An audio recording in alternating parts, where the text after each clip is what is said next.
Assalamualaikum friends, welcome back to my channel. Today we are going to discuss how to learn translation. आज हम सीखेंगे translation learning pattern. Translation जो है हमारी 8, 9, 10th class के syllabus का बहुत ही ज़्यादा इम्पॉर्टेंट पार्ट होती है, जिससे इजीली हम एटलीस्ट 5 to 8 मार्क्स तो गेन कर ही लेते हैं. लेकिन बहुत सारे स्टूडेंट्स को इश्यूज़ आते हैं कि ट्रांसलेशन ऐसे याद करें, हम किस तरह, कौन सा तरीका है जो हम याद करें कि हमें कभी भी वो भूले ना. So I have very effective tips जिनसे अगर आप याद करेंगे तो आपको ट्रांसलेशन बिल्कुल नहीं भूलने लगी. I have taken a paragraph of 10th class first chapter. ये मैंने एक पैराग्राफ लिया है. अब मैं आपको बताऊंगी कि ट्रांसलेशन आपने एग्जैक्टली याद कैसे करनी है. Firstly read the paragraph. Translation याद करने से पहले आप जो पैराग्राफ पढ़ रहे हैं या आप जिसकी ट्रांसलेशन करने वाले हैं, यू मस्ट अंडरस्टैंड इट कि उसमें कह क्या रहे हैं. Firstly read it, then read it again, ताकि आपको पता चले. अभी जैसे छोटे छोटे वर्ड्स हैं, इनके मीनिंग्स तो हम सबको पता होते हैं, तो आपको बेसिक सेंस कि उस पैराग्राफ में कहा क्या जा रहा है वो आपको पता चले. क्योंकि क्रैमिंग से कुछ नहीं होता, रट्टा जितना लगाओगे वो बहुत जल्दी भूल जाता है. तो हमने पहले खुद समझना है. As a head state of Medina, अब हमने इसे रीड किया, ठीक है. अब मुझे पता है कि इसमें हेड का क्या मतलब होता है. This is basic word, so I think सबको ही पता होगा. और स्टेट ऑफ मदीना, तो इस तरह आपने पहले उसे सेल्फ अंडरस्टैंड करना है. Then you have to write down the meanings, word meanings. आप क्या करेंगे, आपने देखा कि ये डिफ़िकल्ट वर्ड्स हैं. Let's suppose head, state, decided, cases, merit. मुझे ये मुश्किल वर्ड्स लगे, तो अब मैं क्या करूँगी, इन डिफ़िकल्ट वर्ड्स को एक जगह लिख लूँगी. Then what you have to do is, firstly आप खुद देखें कि आपको इनकी मीनिंग्स पता है. अब जैसे हेड है, मेन, सरबराह, ठीक है, ये तो एक बेसिक वर्ड है, तो आपने क्या किया, लिख लिया. अगर आपको पता है देन वेल एंड गुड.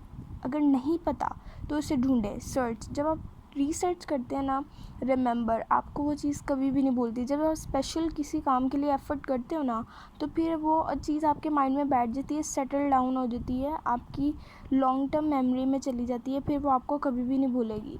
तो आप क्या करेंगे, ऐसे सारे डिफ़िकल्ट वर्ड्स, अब जैसे मेरे पास थे हेड, स्टेट, डिसाइडेड, केस. वैसे ये इतने कोई डिफ़िकल्ट वर्ड्स नहीं, I am just giving you example कि अगर जितने भी डिफ़िकल्ट वर्ड्स होंगे आपने क्या करना है, उन्हें लिख लेना है और फिर उनके मीनिंग्स भी देख लेने हैं. इसके बाद अब आप क्या करेंगे, द बेस्ट थिंग, अब आपने क्या करना है, अब आपने याद कर लिया. अब आप अपनी बुक पकड़ लें, टेक्स्ट बुक ले लें, उसके ऊपर लेड पेंसिल से, always use lead pencil on your book.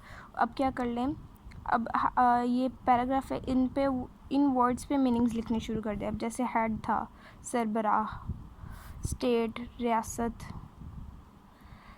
Medina, ठीक है. अब मैं क्या करूँगी, अब मैं इस लाइन के सीक्वेंस को जोड़ूँगी. मैं कहूँगी एज, तरह, ऑफ, का, the. It's an article, so it don't have any meaning, sorry it doesn't. अच्छा, तो अब क्या होगा, अब मैं ऑफ, का, मदीना, मदीना. अब मैं क्या करूँगी, अब मैं सीक्वेंस बनाऊँगी. As a head state of Medina, सरबराह की तरह, किसके, रियासत, मदीना की रियासत के सरबराह की तरह. अब आपने क्या करना है, आपकी सीक्वेंस मेकिंग स्किल्स अच्छी होनी चाहिए. इससे क्या होगा, आपको ट्रांसलेट करने में बहुत ज़्यादा हेल्प होगी. अब आपने इसे बना लिया, सीक्वेंस बन गया. अब आपने खुद ये सारी एफ़र्ट की है. अब जब आपने एक सेंटेंस बनाया है, तो जब आप एग्जामिनेशन हॉल में बैठोगे, आपको याद होगा आपने ये वर्ड्स के मीनिंग्स लिखे थे और फिर उनका ये ट्रांसलेशन. अब आप क्या कर सकते हैं, ये पूरा पैराग्राफ लिखने के बाद, डिसाइडेड, फ़ैसला किया, इरादा किया, ऑल द केसेस, तमाम मामलात. तो आप क्या करेंगे, लास्ट पे आपने क्या करना है, उस ट्रांसलेशन को लिख लेना है, ताकि वो आपको कभी भी भूले ना. In this way you can learn the translation. Now let's have summary. अच्छा जी, तो ट्रांसलेशन लर्निंग की समरी हमारे पास ये है कि सबसे पहले हमारे पास होनी चाहिए सेल्फ अंडरस्टैंडिंग. आपने उस पैराग्राफ को खुद समझना है, रीड करना है उसे again and again, once, twice, thrice. Then you have to write out its word meanings.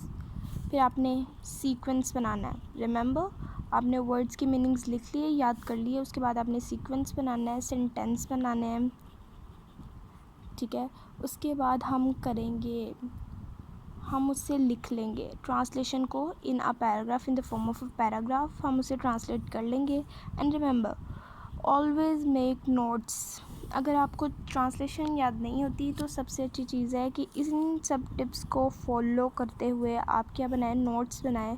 And always make neat notes. आप इस तरह पूरे चैप्टर के नोट्स बना सकते हैं। देखिए, जब आप नोट्स आपके नीट होंगे तो ना ही सिर्फ आप कोई पढ़ने वाला, या ज़रूरी नहीं कि आप किसी टीचर को चेक करवाओ तो ही नीट नोट्स बनाओगे। आप जितनी दफ़ा ख़ुद पढ़ोगे आपका दिल करेगा, अच्छी चीज़ को देख के दिल करेगा, you will want to read it again and again. तो आप क्या करें, नीट नोट्स बनाएं ताकि आप इसे बार बार पढ़ें, आपका दिल भी करे। और इससे क्या होगा, वो चीज़ आपकी शॉर्ट टर्म मेमोरी से लॉन्ग टर्म मेमोरी में चली जाएगी और एग्ज़ाम्स में आपको ट्रांसलेशन लर्न करने में कोई भी प्रॉब्लम नहीं होगी। If you like this video then subscribe my channel. Stay blessed. अल्लाह हाफ़िज़।